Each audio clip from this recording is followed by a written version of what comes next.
Okay friends, तो cytoplasm पढ़ने से पहले हम एक और स्ट्रक्चर पढ़ते हैं और वो है सेल वॉल। ठीक है, तो सेल वॉल क्या होता है? सेल वॉल जो है एक आउटर कवरिंग होती है आफ्टर द प्लाज्मा मेम्ब्रेन, ठीक है, अराउंड द प्लाज्मा मेम्ब्रेन।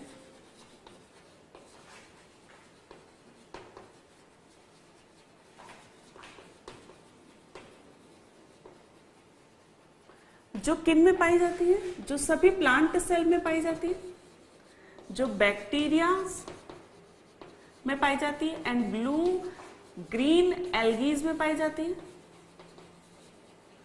ठीक है, साथ ही सभी फंगाइज में ये पाई जाती है, फंगस। ठीक है, जैसा कि हमें पता है कि लिविंग ऑर्गेनिजम्स को हमने क्लासिफाई किया है, ठीक है, मोनेरा, प्रोटिस्ट, सम प्रोटिस्ट में भी सेल वॉल होती है। ठीक है, सभी प्लांट सेल में होती है। फंगस, जो फंगाई का जो किंगडम है उनमें भी ये सेल वॉल पाई जाती है। साथ ही bacteria and blue green algae Monera में जो आते हैं उनमें भी सेल वॉल होती है। ठीक है, तो सेल वॉल जो है वो क्या है? एक्चुअली एक आउटर कवरिंग है, प्लांट सेल में पाई जाती है, not in animal. Animal cell में नहीं पाई जाती, ये इंपॉर्टेंट है। ठीक है, तो ये जो है ये किसकी बनी होती है? ठीक है, प्लांट सेल में तो एक फाइब्रस पॉलीसेकेराइड की बनी होती है। इस फाइब्रस पॉलीसेकेराइड को सेल्यूलोज कहा जाता है। ठीक है, जबकि बैक्टीरिया और ब्लू ग्रीन एल्गी में ये पेप्टाइडोग्लाइकेन की बनी होती है, पेप्टाइडोग्लाइकेन। और ऑल फंगाई जो है वो काइटिन की बनी होती है फंगाइज में। ठीक है, तो this is the material which form the cell wall in these three. ठीक है, प्लांट सेल में, बैक्टीरिया में और ब्लू ग्रीन एल्गी में और फंगाई में। ठीक है, सेल वॉल क्या करती है? तो सेल वॉल जो है मोर प्रोटेक्शन प्रोवाइड करती है। ठीक है, और इसीलिए जो प्लांट सेल हैं they can withstand the more pressure than the other cell. ठीक है, तो ये जो सेल है, ये जो सेल वॉल है ये प्रोटेक्शन का काम करती है। ठीक है, तो cell wall protects, what is the function? It protects, ठीक है, and preserve the shape of cell. Shape को प्रिजर्व करके रखती है। ठीक है, it is freely permeable to most of the substances. ठीक है, सभी सब्सटेंसेस के लिए फ्रीली परमिएबल होती है, मोस्ट ऑफ द सब्सटेंसेस के लिए। ठीक है, तो एनिमल सेल में ये नहीं पाई जाती सेल वॉल, प्लांट सेल में पाई जाती है, बैक्टीरिया और फंगाई में पाई जाती है। प्रोटेक्ट करने का काम करती है सेल वॉल। ठीक है, और शेप जो है उसे प्रिजर्व करती है। ठीक है, और ये फ्रीली परमेबल होती है as compare to plasma membrane. Most materials के लिए it is freely permeable. The mechanism will be the same, diffusion and the osmosis. ठीक है, सेल वॉल का जो मेन पर्पस है वो है कि ये शेप को प्रिजर्व करके रखती है। ठीक है, साथ ही जो सेल सैप होता है उसमें से जो प्लांट में सेल सैप होता है उसका जो टर्गर प्रेशर होता है, ठीक है, वहां पे क्योंकि हमें पता है कि प्लांट का जो सेल सैप होता है, सेल सैप मतलब जो वाटर होता है अराउंड द सेल, ठीक है, तो उससे जो है उसके प्रेशर से ये सेल जो प्लांट सेल होती हैं अपने आपको प्रिजर्व करके रखती है। दैट मीन्स ये शेप को बनाए रखती है, टर्जिडिटी को मेंटेन करके रखती है। ठीक है, what it does, it forms या इनवर्ड टर्गर प्रेशर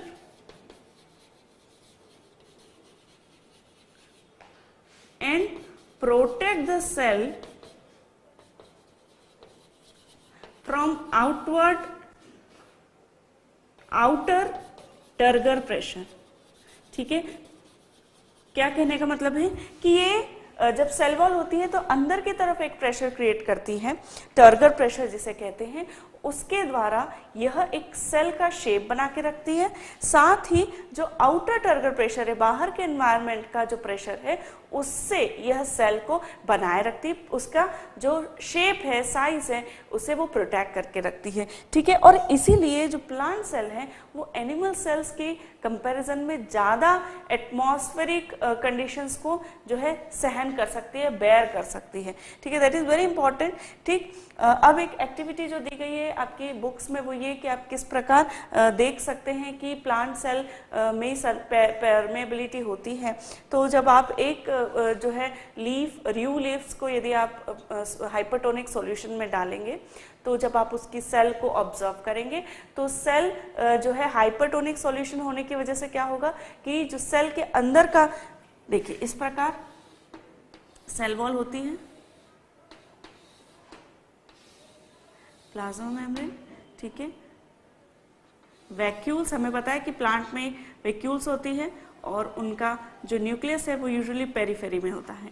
ठीक है, तो जब ये नॉर्मल सेल है, दिस इज नॉर्मल सेल, ठीक है, जब एक हाइपरटोनिक सॉल्यूशन में आप सेल को डालेंगे तो क्या होगा कि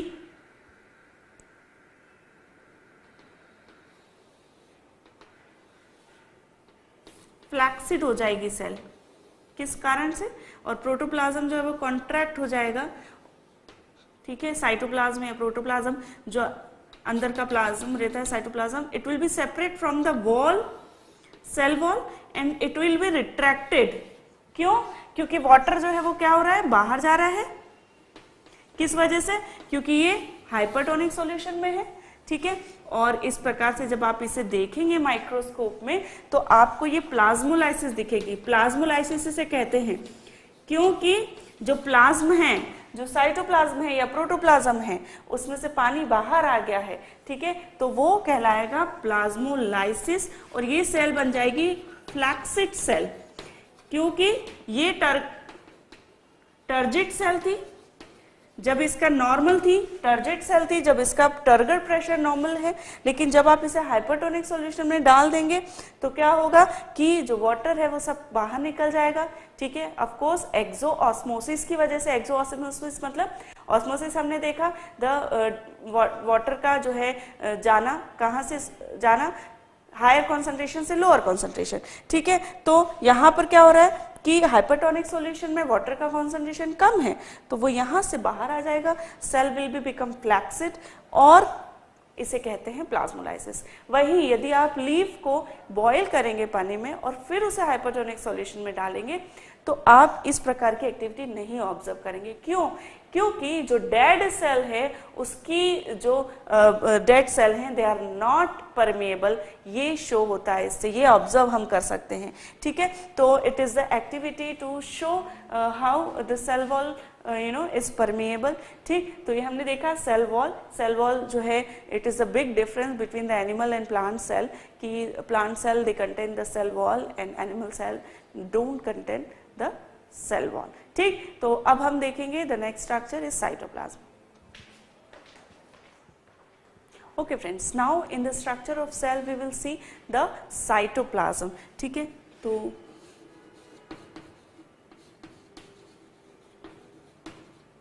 साइटोप्लाज्म, ठीक है, सेकेंड नंबर अब हम देखेंगे साइटोप्लाज्म किस प्रकार का स्ट्रक्चर होता है सेल में। ठीक है, जैसा कि हमने कहा कि साइटोप्लाज्म, प्लाज्मा मेम्ब्रेन और न्यूक्लियस, ये तीन बेसिक स्ट्रक्चर है जो सभी सेल्स में पाए जाते हैं।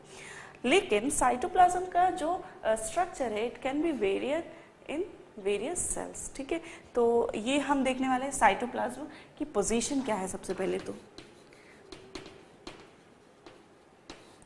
ठीक है, तो it is the amorphous, homogeneous and colloidal substance between plasma membrane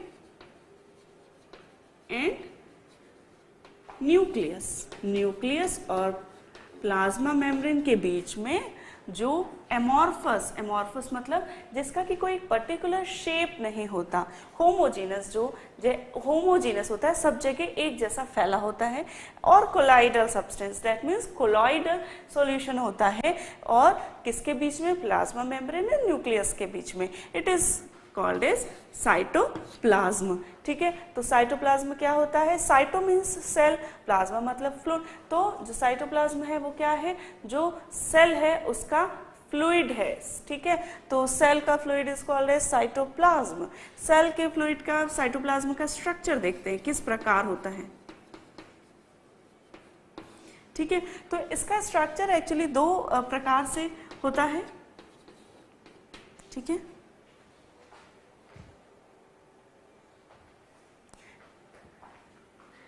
matrix और हाइलोप्लाज्म, और दूसरा है cytoplasmic structure,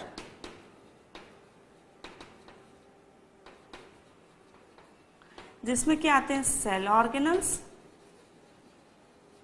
and cell inclusions.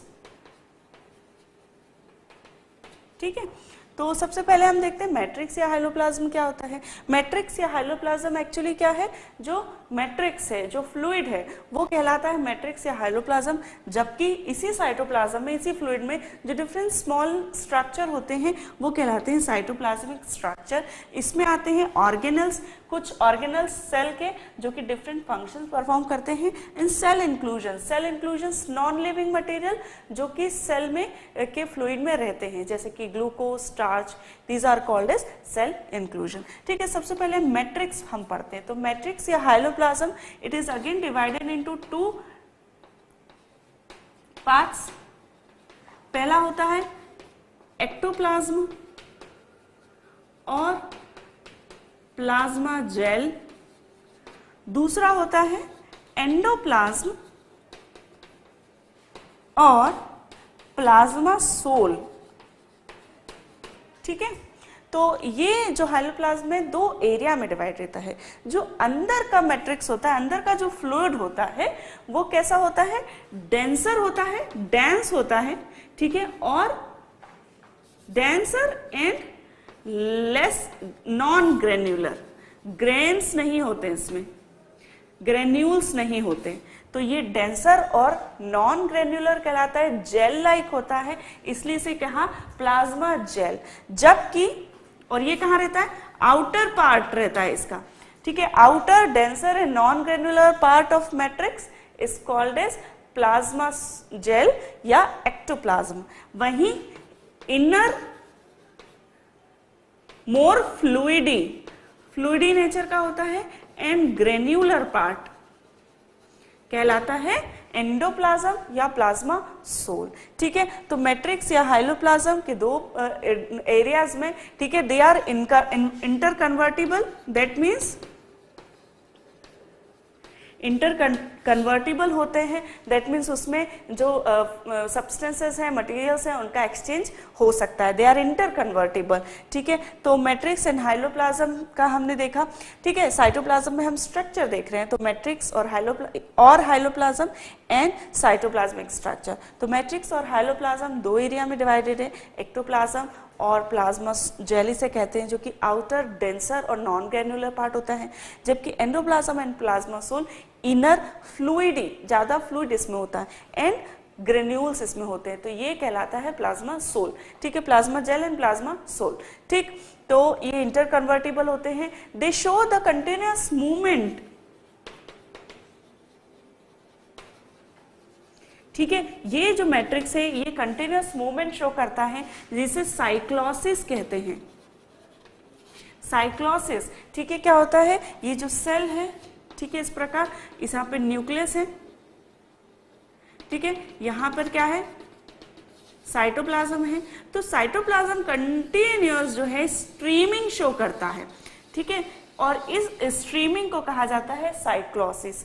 यह जो स्ट्रीमिंग होती है साइटोप्लाज्म की, इट इज वेरी इंपॉर्टेंट। क्यों इंपॉर्टेंट है, क्योंकि साइटोप्लाज्म की जब स्ट्रीमिंग होगी तभी जो मटेरियल है उनका एक्सचेंज हो पाएगा, ठीक है, जब भी वो एक स्थान से दूसरे स्थान पर जा पाएंगे, क्योंकि जो मीडियम है वो क्या है, साइटोप्लाज्म। तो साइटोप्लाज्म स्ट्रीमिंग की वजह से ही एक्सचेंज हो पाता है, आदान प्रदान हो पाता है, ठीक है, of different material.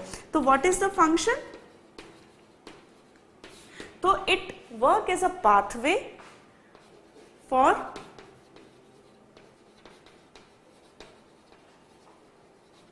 for different mechanisms in the cell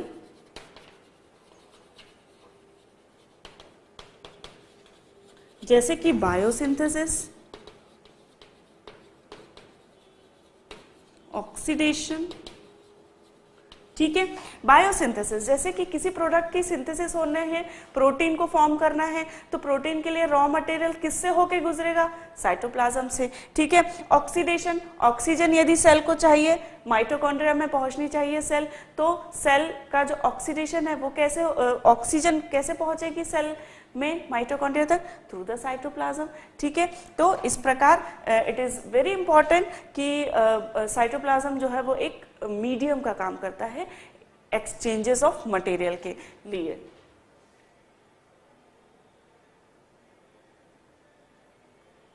ठीक है, साथ ही ग्लाइकोलाइटिक पाथवेज में भी काम करता है ये, तो ये जो है बहुत इंपॉर्टेंट है biosynthesis, catabolic activity, metabolic activities में। तो डिफरेंट एक्टिविटीज के लिए it work as a pathway, it work as a medium, ठीक। तो ये हमने देखा कि किस प्रकार मैट्रिक्स का स्ट्रक्चर होता है। अब हम देखेंगे cytoplasmic structure, it will take as a different topic because cytoplasmic structure जो है डिफरेंट स्ट्रक्चर्स इसमें हम देखेंगे, ठीक। तो now we will see the cytoplasmic structure.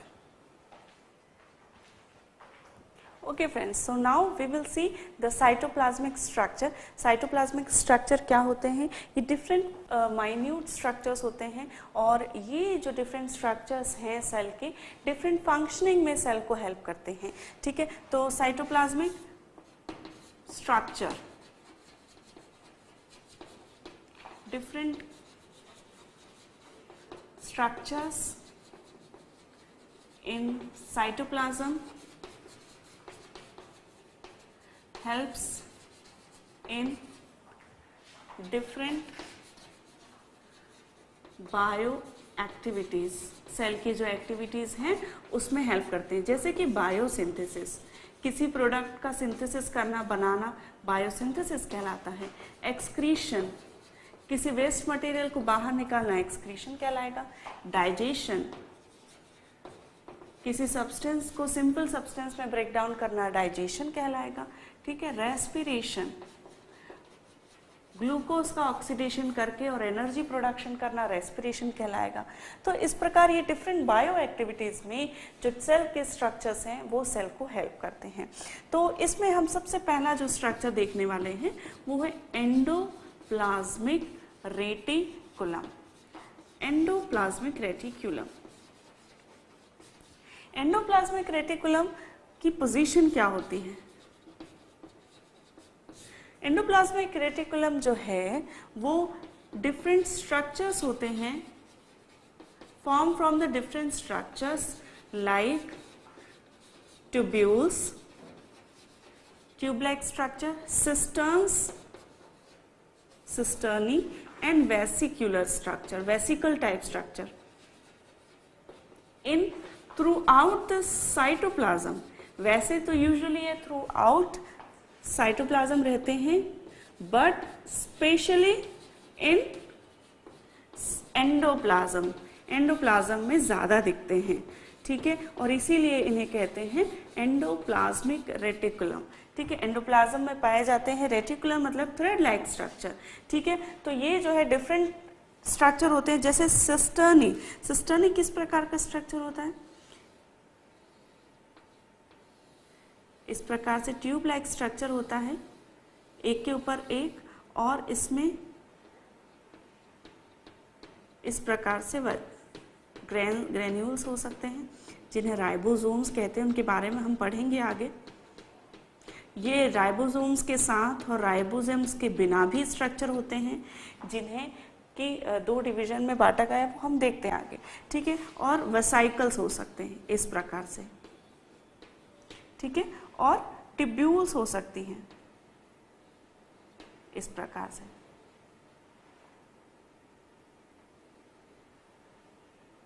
ठीक है। तो ये सिस्टर्नी कहलाती है इस प्रकार का,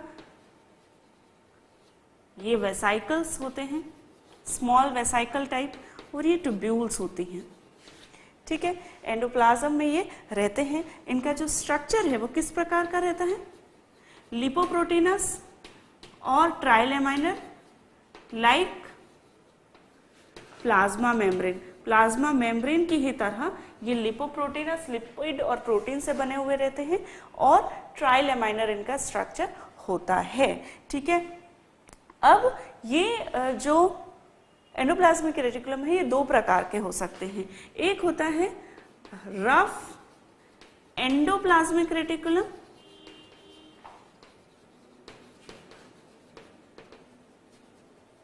और एक होता है स्मूथ एंडोप्लाज्मिक रेटिकुलम।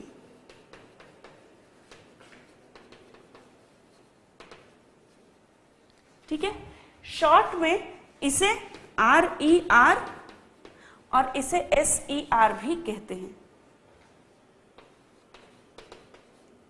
अब ये रफ और इसमें क्या डिफरेंस है, तो जो रफ एंडोप्लाज्मिक रेटिकुलम होता है इसके ऊपर इस प्रकार से राइबोसोम्स रहते हैं, तो it contain ribosomes and it does not contain ribosomes.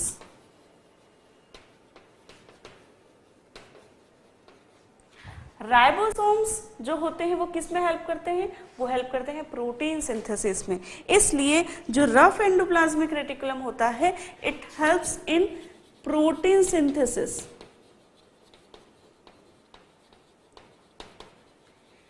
जबकि जो स्मूथ एंडोप्लाज्मिक रेटिकुलम होता है वो हेल्प करता है लिपिड सिंथेसिस। और जब लिपिड सिंथेसिस होती है तो वो किस किस काम में आती है, तो फैट, स्टेरॉइड्स और कोलेस्ट्रॉल बनाने में काम आती है।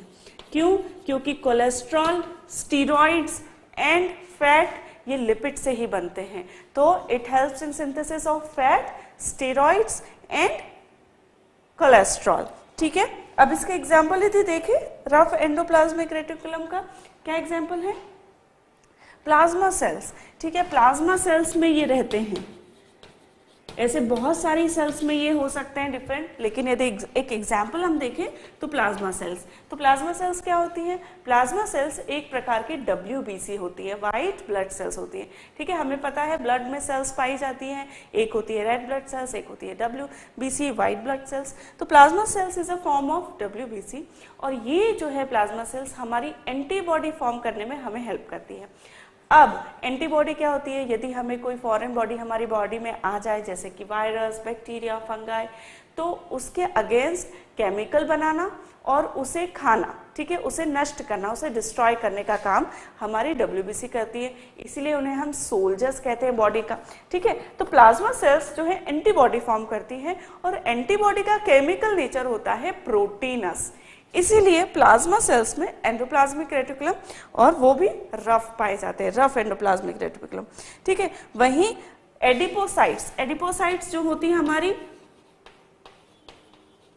फैट सेल्स होती हैं, ऐसी सेल्स जिनमें कि फैट रहता है, तो उन्हें कौन सा रेटिकुलम चाहिए एंडोप्लाज्मिक, स्मूथ वाला, क्योंकि वो लिपिड सिंथेसिस करता है। तो एडिपोसाइट्स आर एग्जाम्पल जिन्हें कि फैट सेल्स भी कहा जाता है, they are example of SER। ठीक, तो इस प्रकार ये दो प्रकार के होते हैं endoplasmic reticulum, smooth and rough endoplasmic reticulum.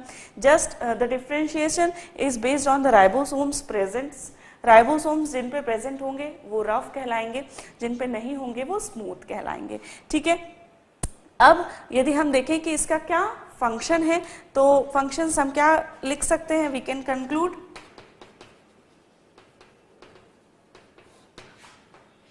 ठीक है, सबसे पहले तो प्रोटीन सिंथेसिस,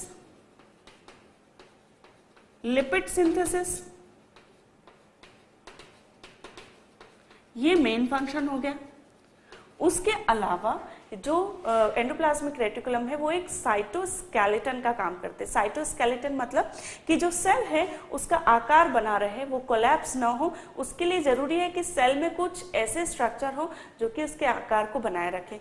तो एंडोप्लाज्मिक रेटिकुलम जो है उसके सेल के स्केलेटन का काम करते हैं। स्केलेटन मतलब ढांचा, ठीक है। जैसे हमारी बॉडी में हमारी बॉडी का शेप बनाए रखने के लिए बोन्स होती हैं, जिससे कि हमारी बॉडी का एक प्रॉपर शेप मेंटेन रहता है, ठीक है, स्ट्रक्चर मेंटेन रहता है। वहीं सेल के स्ट्रक्चर को मेंटेन रखने के लिए जो है endoplasmic reticulum as a cytoskeleton काम करते हैं। साइटो मीन सेल और स्केलेटन मतलब ढांचा। तो सेल का जो ढांचा है वो बनाते हैं ये एंडोप्लाज्मिक रेटिकुलम्स, ठीक है। तो protein synthesis, lipid synthesis, cytoskeleton, ठीक है। साथ ही अच्छा, लिवर सेल्स, जो लिवर सेल्स का SER होता है, SER of liver cells of mammals, liver cell, mammals की लिवर सेल्स में जो स्मूथ एंडोप्लाज्मिक रेटिकुलम होता है वह डिटॉक्सिफिकेशन का काम करता है। पॉइजनस मटेरियल का डिटॉक्सिफिकेशन, उसका टॉक्सिक नेचर जो है, इसका जो पॉइजनस नेचर है किसी सब्सटेंस का, उसको कम करने का काम करता है। SER ऑफ लिवर सेल, ठीक है, ऑफ मैमल्स। तो मैमल्स की जो लिवर सेल्स हैं वो डिटॉक्सिफिकेशन का काम करती हैं। डिटॉक्सिफिकेशन मतलब टू डिटॉक्सिफाई या to decrease the toxic nature of some poisonous substance is called as detoxification. तो ये कौन करता है? Smooth endoplasmic reticulum of liver cells of mammals, ठीक है। साथ ही सेल का सर्कुलेटरी सिस्टम भी के रूप में भी काम करता है। It work as a cell circulatory system. Circulatory system मतलब सर्कुलेटरी सिस्टम का काम क्या होता है? ब्लड क्या करता है? एक स्थान से दूसरे स्थान पर न्यूट्रिशन का, ऑक्सीजन का क्या करता है? वो सर्कुलेशन करता है। तो इसी प्रकार एंडोप्लाज्मिक रेटिकुलम भी सर्कुलेशन का काम करते हैं और डिफरेंट रॉ मटेरियल जो है वो डिफरेंट सिंथेसिस के लिए सेल को प्रोवाइड करते हैं, ठीक है। क्योंकि दूसरे जो स्ट्रक्चर है वो डिफरेंट फंक्शन करते हैं, उनके लिए कुछ रॉ मटेरियल उन्हें चाहिए। तो endoplasmic reticulum it also helps into the transport और सर्कुलेशन ऑफ डिफरेंट मटेरियल, ठीक है। तो it work as a cell circulated system of cell, ठीक है। सेल का सर्कुलेटरी सिस्टम के रूप में काम करता है। अच्छा, सेल की प्लाज्मा मेम्ब्रेन बनाता है। Plasma membrane of, it forms plasma membrane of new cell, ठीक है। जब सेल डिवीजन होता है और एक सेल से 2 सेल बनती हैं या 4 सेल्स बनती हैं, तो उन सेल की जो प्लाज्मा मेम्ब्रेन है, न्यू डॉटर सेल्स की जो प्लाज्मा मेम्ब्रेन है, वो एंडोप्लाज्मिक रेटिकुलम उसमें हेल्प करता है। क्यों? क्योंकि एंडोप्लाज्मिक रेटिकुलम जो है लिपिड और प्रोटीन बनाता है और जो प्लाज्मा मेम्ब्रेन है वो लिपिड और प्रोटीन से बनी हुई होती है। इसलिए जो प्लाज्मा मेम्ब्रेन है न्यू सेल्स की, उसे फॉर्म करने में ये हेल्प करता है, ठीक है। उसके अलावा, ठीक है, it also provide the large surface area to perform the different activity of cell, ठीक है। जैसा कि हमें पता है, आप देख सकते हैं कि बहुत स्मॉल स्ट्रक्चर है और इसीलिए उनका जो सरफेस एरिया है, जो सरफेस है वो काफी बड़ा है। तो लार्ज सरफेस एरिया की वजह से जो एक्टिविटी है वो ज्यादा हो सकती है, ठीक है। तो it provides the large surface area to perform the various activity of cells, ठीक है। तो लार्ज सरफेस एरिया प्रोवाइड करता है, ठीक है। It provides large surface area, ठीक है। तो एक बार फिर हम थोड़ा सा रिवाइज कर लेते हैं। स्ट्रक्चर हमने देखा किसका? एंडोप्लाज्मिक रेटिकुलम का। जो है डिफरेंट स्ट्रक्चर होते हैं साइटोप्लाज्म में जो कि एक्टिविटी में हेल्प करते हैं, जिसमें कि फर्स्ट है एंडोप्लाज्मिक रेटिकुलम। पोजीशन क्या है? तो ये जो है ट्यूब्यूल, सिस्टर्नी और वेसिकुलर स्ट्रक्चर होता है into the endoplasm specially. And इसका स्ट्रक्चर जो है वो किस प्रकार का होता है, ये हमने देखा। सिस्टर्न्स जो है वो इस प्रकार की होती हैं, वेसाइकल्स होते हैं और ट्यूब्यूल्स होते हैं। ये लिपोप्रोटीनस स्ट्रक्चर होते हैं और ट्राइलैमिनर होते हैं लाइक द प्लाज्मा मेम्ब्रेन। 2 प्रकार के होते हैं, रफ और smooth endoplasmic reticulum. Rough endoplasmic पे राइबोसोम्स होते हैं और वो प्रोटीन सिंथेसिस में हेल्प करते हैं। वहीं स्मूथ एंडोप्लाज्मिक रेटिकुलम जो है लिपिड सिंथेसिस में हेल्प करते हैं और इस प्रकार स्टेरॉइड, फैट और कोलेस्ट्रॉल बनाते हैं। ठीक है, फंक्शंस हमने देखे तो protein synthesis, lipid synthesis and in this way fat, steroid and cholesterol synthesis. ठीक है, then plasma membrane synthesis of new cells. ठीक है, then work as a cell circulatory system. ठीक है, it work as a cytoskeleton. ठीक है, and SER it work as a detoxification in vertebrates. Vertebrates में जो लिवर सेल्स होती हैं उनकी लिवर सेल्स जो है उनका जो स्मूथ एंडोप्लाज्मिक रेटिकुलम है वो डिटॉक्सिफिकेशन का काम करता है। ठीक है, यहाँ पर हम मैमल्स नहीं लिखेंगे, वर्टिब्रेट्स हैं।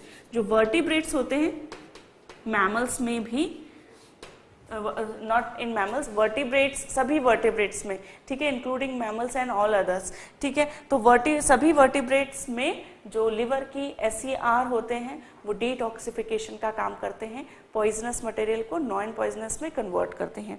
ठीक है, प्लाज्मा मेम्ब्रेन बनाते हैं और एक लार्जर सरफेस एरिया प्रोवाइड करते हैं ताकि ज़्यादा बायो एक्टिविटी हो सके सेल की। ठीक, तो ये हमने देखा एंडोप्लाज्मिक रेटिकुलम, उसका स्ट्रक्चर और उसके फंक्शन। अब हम देखेंगे राइबोसोम्स क्या होते हैं।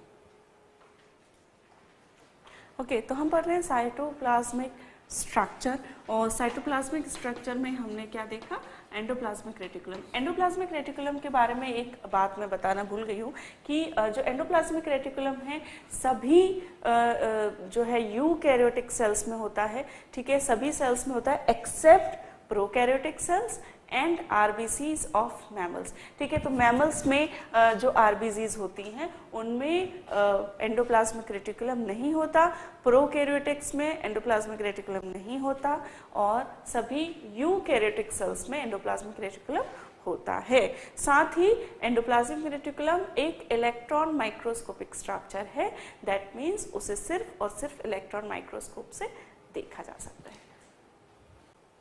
ठीक है, तो अब हम पढ़ने वाले हैं राइबोसोम्स, क्योंकि हमने देखा कि एंडोप्लाज्म पे क्या रहते हैं, राइबोसोम्स रहते हैं। ठीक है, तो राइबोसोम्स एक्चुअली होते क्या हैं, तो राइबोसोम्स जो है वो स्मॉलेस्ट स्ट्रक्चर होता है सेल का, और ये एक्चुअली नॉन मेम्ब्रेनस होते हैं, इनकी कोई मेम्ब्रेन नहीं होती, they are just particle like structure. और ये किस चीज के पार्टिकल होते हैं, राइबो न्यूक्लियोप्रोटीनस मॉलिक्यूल्स होते हैं या पार्टिकल्स होते हैं, जो कि किससे बने हुए होते हैं, RNA से और प्रोटीन से बने हुए होते हैं। ठीक है, तो ये RNA और प्रोटीन से बने हुए होते हैं, स्मॉलेस्ट स्ट्रक्चर हैं, नॉन मेम्ब्रेनस स्ट्रक्चर होते हैं जिसकी कोई मेम्ब्रेन नहीं होती, और ये राइबो न्यूक्लियोप्रोटीन पार्टिकल्स होते हैं और RNA और प्रोटीन से बने हुए होते हैं। ठीक है, तो राइबोसोम्स जो होते हैं इसका स्ट्रक्चर जो है किस प्रकार का होता है, तो राइबोसोम्स जो है वो दो प्रकार के होते हैं depending upon the sedimentation coefficient. ठीक है, सेडिमेंटेशन कोएफिशिएंट क्या होता है कि जो पार्टिकल्स है उनका सेडिमेंटेशन किस रेट से होता है, इस आधार पर उन्हें सेडिमेंटेशन कोएफिशिएंट के आधार पर जो है दो प्रकार के होते हैं, 70S ribosomes and 80S ribosomes. ये जो राइबोसोम्स होते हैं ये भी इनकी दो सब यूनिट्स होती हैं, दो सब यूनिट्स में 70S राइबोसोम्स जो हैं वो 50S एंड 30S सब यूनिट से मिलके बना हुआ होता है, जबकि 80S राइबोसोम्स जो हैं वो 60S और 40S राइबोसोम से मिलकर बना होता है। ठीक है, तो इस प्रकार ये दो सब यूनिट्स हैं, these are the sub units जिनसे कि मिलके राइबोसोम्स बनते हैं। ठीक है, तो राइबोसोम्स क्या हैं, एक्चुअली ये पार्टिकल्स हैं। यूजुअली जो है राइबोसोम्स पूरे साइटोप्लाज्म में भी रहते हैं और एंडोप्लाज्मिक रेटिकुलम में भी रहते हैं। ठीक है, तो राइबोसोम्स जो है इनका फंक्शन क्या है, तो इनका मेन फंक्शन है प्रोटीन सिंथेसिस, और इन्हें इसीलिए प्रोटीन फैक्ट्रीज भी कहा जाता है। ठीक है, they called as protein factories, क्योंकि प्रोटीन सिंथेसिस में ये हेल्प करते हैं। ठीक है, तो ribosomes they are the smallest structure, non membranous, ribonucleoprotein particles होते हैं जो कि RNA ठीक है, जो कि आरएनए क्या है, राइबोन्यूक्लिक एसिड और प्रोटीन, इससे मिलके इन दो चीजों से मिलकर ये राइबोसोम्स बने होते हैं। ठीक है, इनका स्ट्रक्चर 70S और 80S दो प्रकार के राइबोसोम्स होते हैं जो कि दो सब यूनिट से मिलके बनते हैं। तो 70S 50 और 30 सब यूनिट से मिलके बनता है, जबकि 80S राइबोसोम 60S और 40S सब यूनिट से मिलकर बनता है। मेन फंक्शन है प्रोटीन सिंथेसिस का। ठीक है, तो ये हमने पढ़ा राइबोसोम्स। ठीक है, और ये जो राइबोसोम्स होते हैं they found in all both prokaryotic and eukaryotic cells. ये भी इंपॉर्टेंट है हमें, क्योंकि जैसा कि मैंने आपको बताया था पहले कि जो बेसिक स्ट्रक्चर है वो सेम होता है, लेकिन जो इंटरनल स्ट्रक्चर है उनमें कुछ डिफरेंस होता है। जैसे कि हमने देखा कि एंडोप्लाज्मिक रेटिकुलम कि सभी यूकैरियोट्स में तो पाया जाता है लेकिन प्रोकैरियोटिक में नहीं होता। ठीक है, वैसे ही जो राइबोसोम्स हैं वो सभी प्रोकैरियोटिक और यूकैरियोटिक सेल्स में पाए जाते हैं और they are the electron microscopic structure. ठीक है, इलेक्ट्रॉन माइक्रोस्कोप में ही विजिबल होते हैं। ठीक है, तो इतना काफी है राइबोसोम्स के बारे में। अब हम पढ़ेंगे गोल्जी बॉडी और गोल्जी एपरेटस। ओके फ्रेंड्स, तो अब हम पढ़ेंगे स्ट्रक्चर्स, जो हम पढ़ रहे हैं सेल स्ट्रक्चर, साइटोप्लाज्मिक स्ट्रक्चर में अब हम पढ़ेंगे गोल्जी बॉडी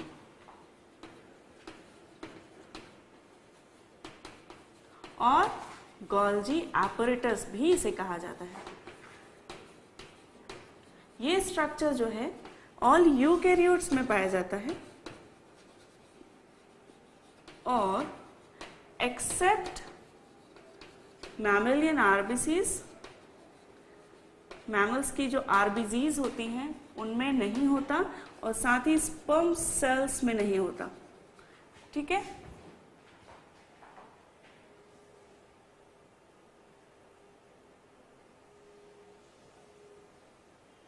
ठीक है, तो मैमेलियन जो स्पर्म सेल होती है, मैच्योर स्पर्म सेल, उसमें गोल्जी एपरेटस नहीं होता। यह जो स्ट्रक्चर है Golgi body, it is a light microscopic structure. Light microscope में इसे देखा जा सकता है और it is present near the nucleus. Nucleus के पास में यह प्रेजेंट रहता है। अब यह गोल्जी बॉडी जो है, इसे गोल्जी बॉडी या गोल्जी एपरेटस क्यों कहा जाता है? क्योंकि इसकी जो डिस्कवरी है वो कैमिलो गोल्गी ने 1898 में की थी, 1898, और इसके लिए इन्होंने नोबेल प्राइज भी शेयर किया था, share the Nobel prize for it.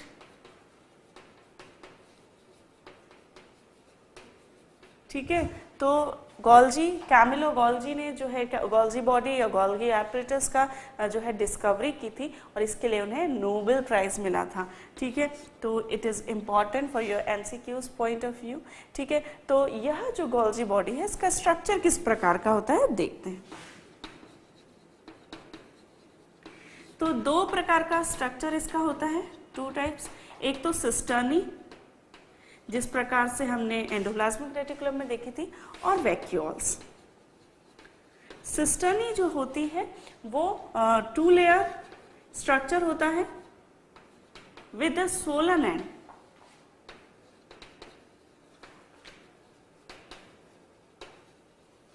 और जो वैक्यूल्स है वो सेक लाइक स्ट्रक्चर होता है। ठीक है, तो जो गोल्जी एपरेटस है किस प्रकार से स्ट्रक्चर होगा उसका?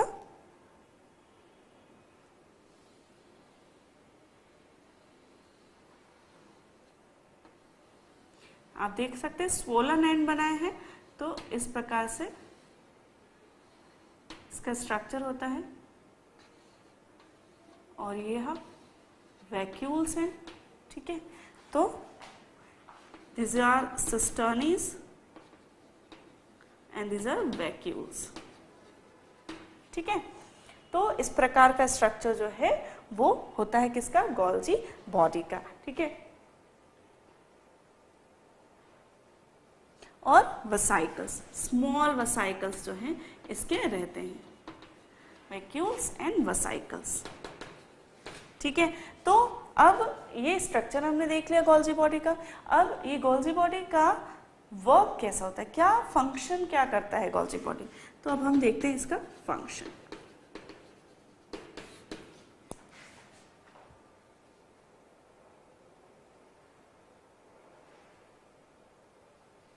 ठीक, तो जो गोल्जी बॉडी या गोल्जी एपरेटस है एक्चुअली सेल सिक्रीशन का काम करता है। It work is a cell secretion. Cell secretion क्या, देखिए क्या होता है कि सेल में हमने देखा बहुत सारी बायोसिंथेसिस हो रही है, प्रोडक्ट्स जो है बनाए जा रहे हैं, protein synthesis, lipid synthesis, hormone synthesis, enzyme synthesis. तो ये जो सिंथेसिस है, ये जो बने प्रोडक्ट्स, बायो प्रोडक्ट्स, इन्हें स्टोर करने का काम, इन्हें मॉडिफाइड करने का काम, पैकेजिंग का काम रहता है गोल्जी बॉडी का। और साथ ही जब इतनी सिंथेसिस होती है, जब इतनी एक्टिविटीज होती हैं, तो कुछ वेस्ट मटेरियल्स भी फॉर्म होते हैं। यह जो वेस्ट मटेरियल होते हैं उनको सिक्रीट, एक्सक्रीट करने का, बाहर निकालने का काम वो करता है गोल्जी बॉडी। तो इस प्रकार यह जो है सेल सिक्रीशन का काम करता है। इसमें जो है it work is a storage, modification and packaging of different material, as a packaging membrane काम करता है for different material like protein, enzymes, hormones. ठीक है, तो इनके लिए पैकेजिंग का काम करता है, इसमें स्टोर रहते हैं। ठीक है, और जब उन्हें रिलीज करना हो, सिक्रीट करना हो, तो गोल्जी बॉडी उसे सिक्रीट कर देता है। ठीक है, तो सेल सिक्रीशन का काम करता है, स्टोरेज का काम करता है, लाइसोसोम बनाता है, इट फॉर्म्स लाइसोसोम्स।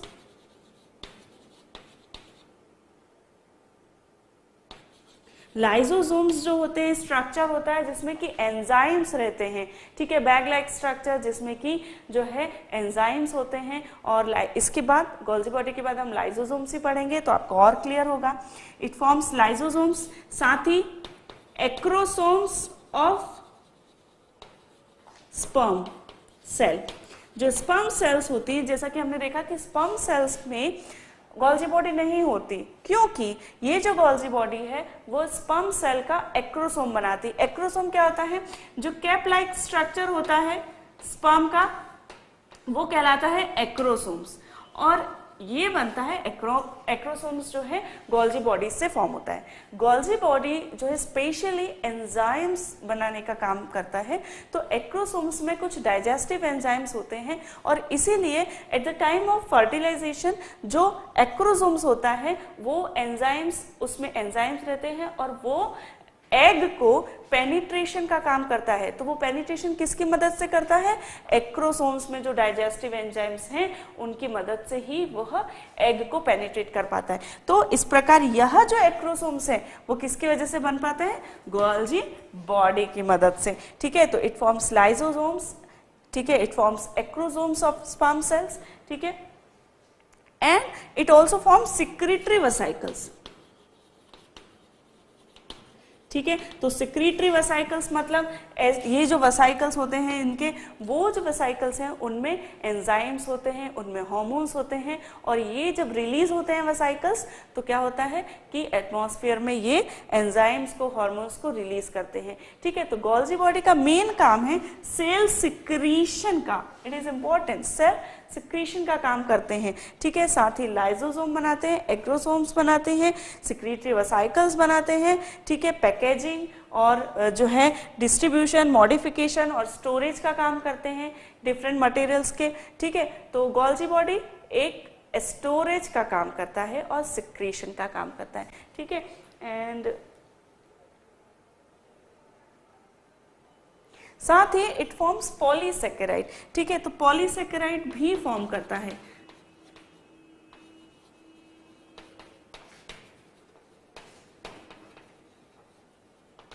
ठीक है, तो ये पॉलीसेकेराइड बनाता है। ठीक है, प्रोटीन, एंजाइम्स, हार्मोन के साथ म्यूकस को भी म्यूकस एक प्रकार का पॉलीसैकेराइड है, उसे भी स्टोर करके रखता है। ठीक है, तो इस प्रकार हमने देखा गोल्जी बॉडी का क्या स्ट्रक्चर होता है, वर्क क्या होता है। न्यूक्लियस के पास लाइट माइक्रोस्कोपिक स्ट्रक्चर होता है। ठीक है, सिस्टर्नी, वैक्यूल्स और वसाइकल से मिलकर बना होता है।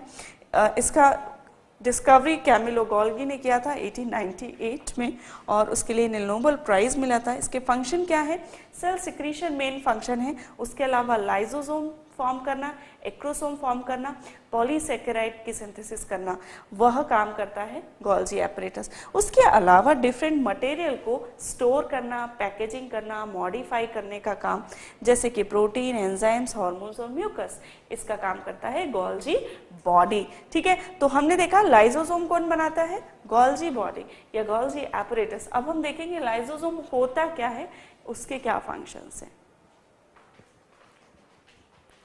अब हम देखते हैं कि लाइजोसोम्स क्या होते हैं। ठीक है, तो लाइजोसोम्स, जैसा कि हमने बताया कि लाइजोसोम्स जो हैं किसके द्वारा बनाए जाते हैं, गोल्जी एपरेटस के द्वारा। तो लाइजोसोम्स एक्चुअली होते क्या हैं, तो दीज आर स्मॉल वसाइकल्स,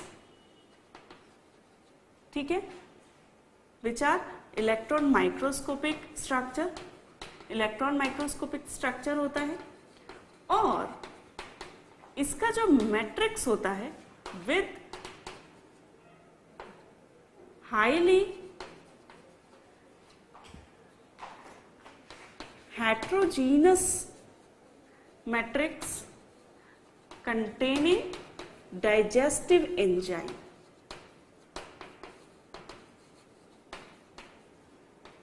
और ये डाइजेस्टिव एंजाइम कौन सा होता है, हाइड्रालेज। और हाइड्रालेज जो है it work at pH of 5 pH पर ये काम करता है हाइड्रोलाइज एंजाइम। ठीक है, तो लाइजोसोम एक्चुअली क्या होते हैं, they are the vesicles which contains enzymes and it has highly heterogeneous matrix, hydrogenous matrix होता है। ठीक है, और इसमें जो है डाइजेस्टिव एंजाइम्स होते हैं। लाइजो मीन्स होता है ब्रेकडाउन, और सोमा मीन्स होता है बॉडी। तो ऐसी बॉडी जिसमें कि ऐसे एंजाइम्स हैं जो कि ब्रेक डाउन कर सकते हैं प्रोडक्ट्स को, ठीक है, डाइजेस्ट कर सकते हैं प्रोडक्ट को। ठीक है, तो लाइजोसोम्स में ऐसे एंजाइम्स होते हैं जो कि लाइसिस करते हैं डिफरेंट प्रोडक्ट्स की, लाइसिस या ब्रेक डाउन कह सकते हैं। ठीक है, तो ये डाइजेस्टिव एंजाइम लाइजोसोम्स की क्या जरूरत है। ठीक है, तो लाइजोसोम्स की क्या जरूरत है, इसका फंक्शन हम देख सकते हैं। ठीक है, तो they work as a digestive bags, किसके डाइजेशन के लिए, for the digestion of reserve food, जो फूड रिजर्व रखा हुआ है सेल में उसका डाइजेशन कर सकते हैं। ठीक है, फॉरेन बॉडीज क्या, अब मैंने जैसा बताया आपको कि हमारी बॉडी में यदि अटैक हो वायरस का, बैक्टीरिया का, तो ये हमारी बॉडी के लिए क्या है, फॉरेन बॉडी है। तो उन फॉरेन बॉडी को डाइजेस्ट कर सकता है लाइजोसोम्स। ठीक है, तो हमारी जो लाइजोसोम्स हैं वो फॉरेन बॉडी को एनगल्फ भी कर सकते हैं, they eat up the foreign body, जिसे कहते हैं, ठीक है, तो फैगोसाइटोसिस, हेट्रोफेजी। ठीक है, फॉरेन बॉडी को ईट अप कर लेना इज कॉल्ड एज हेट्रोफेजी। ठीक है, तो जब फॉरेन बॉडी यदि हमारी सेल्स में आ गई तो उसे ईट अप कर लेना, उसे डाइजेस्ट कर लेना, उसे ब्रेक कर देना, ब्रेक डाउन कर देना, इसका काम होता है लाइजोसोम्स का। ठीक है, तो they work as a digestive bags. ठीक है, autophagy, that means dead cells, dead structures. ठीक है, तो डेड सेल स्ट्रक्चर जो हो जाते हैं, यदि डेड सेल्स हो गई हैं तो डेड सेल्स को क्या होता है, हमारी बॉडी में जो WBCs हैं वो दो काम करती है, एक सोल्जर्स का, एक स्कैवेंजर्स का। सोल्जर्स मतलब क्या कि यदि फॉरेन बॉडी कोई आई तो उसको क्या करेंगी, वो एनगल्फ कर लेती है, उसे ब्रेक डाउन कर लेती है, और उनमें लाइजोसोम्स जो हैं वो काफी सारे होते हैं। ठीक है, तो लाइजोसोम्स क्या करते हैं, लाइजोसोम्स में एंजाइम्स होते हैं, स्पेशली हाइड्रालेज, जो कि इन्हें ब्रेक डाउन कर देता है, डाइजेस्ट कर देता है। ठीक है। तो इस प्रकार से क्या होता है कि जो फॉरेन बॉडी है उसे जब WBC ईट अप कर लेंगी तो क्या होगा कि वो ब्रेक डाउन कर देंगे उसे, किसकी मदद से? लाइसोसोम्स की मदद से। उसी प्रकार हमारी बॉडी में भी बहुत सारी सेल्स जो हैं वो डेड होती जाती है, उनकी जब एक लाइफ हो जाती है तो वो सेल्स डेड हो जाती हैं। तो उन डेड सेल्स को भी WBC ईट अप कर लेती हैं और जो WBC में लाइसोसोम्स होता है उसे डाइजेस्ट कर देता है। इसे कहते हैं ऑटोफेजी, और इसीलिए इन्हें सुसाइडल बैग्स भी कहते हैं। They are also called as suicidal bags, ठीक है।